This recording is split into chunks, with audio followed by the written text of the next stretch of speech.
What's up everyone, my name is Imani LaRussa and welcome back to my channel. So today we're going to be talking about some things that have helped my freelancing career. So whether you're a designer, animator, or just own your own business, I think these things will help you too. So let's hop into it.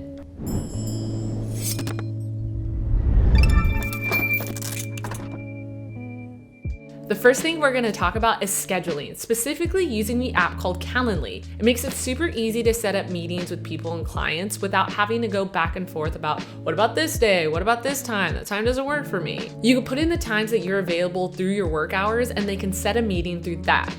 And now with the click of a button, a client can schedule a meeting with you within your work hours that you set. You can set durations for how long you want the meetings to be, even how much time you have in between each meeting. So if you don't want back-to-back meetings, you could set a break in between them. This has changed my workflow because I found myself setting meetings way before times I had to wake up, or even worse, on days that I had off. And it made me just feel overwhelmed because it felt like I never had a good schedule. But with Calendly, it sets up meetings within your Google Calendar, which makes it super easy to just drop a link whenever someone says, do you want to meet? Calendly is a subscription-based app. I pay $10 a month, but avoiding all the headaches of working with scheduling with clients, it's just totally worth it. So the next tip may seem easy, but it has changed my life. That is understanding your limits on burnout and work around that with your calendar. So like the normal 9-to-5 workers, I was working Monday through Friday, and when it came to Saturday, I would just overindulge myself.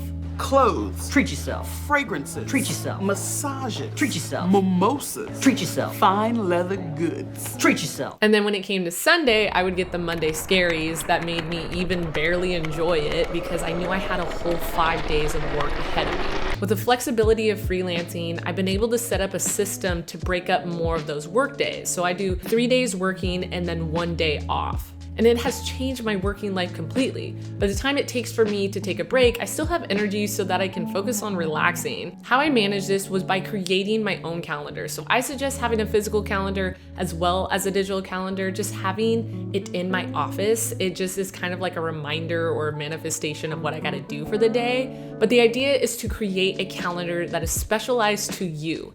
These things are very important and you need to incorporate this into your calendar to avoid burnout. Here are the things that I suggest incorporating.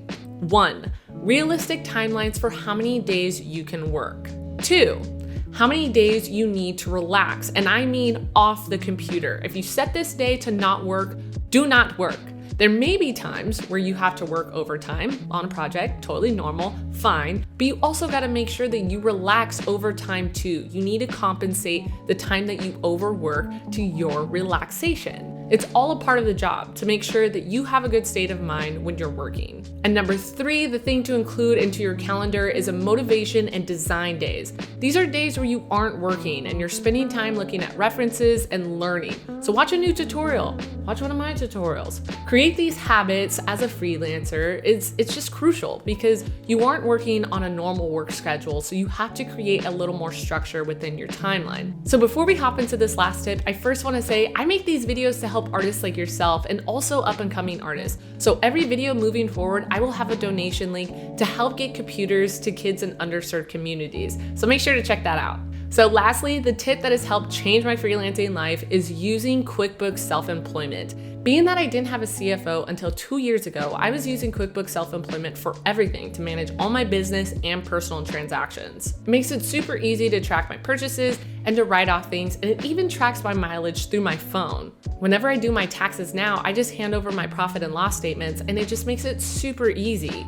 One thing that I super love is that you can set rules for purchases. So I know that any sort of expense that comes out of Adobe is going to be a business expense, and I can categorize that without having to worry and do extra work. And for those who don't have tax withholdings, it also tells you how much you would have to pay quarterly for taxes. Just makes it super easy, and you could pay through the app. I pay $15 a month for a monthly subscription, but they always got promos around, so I would look into that if you haven't already. So that's gonna be it for us. I hope that these tips helped you in your freelancing endeavors. Let me know what's a freelancing tip that has changed your life. Thank you so much for watching. I will see you next time.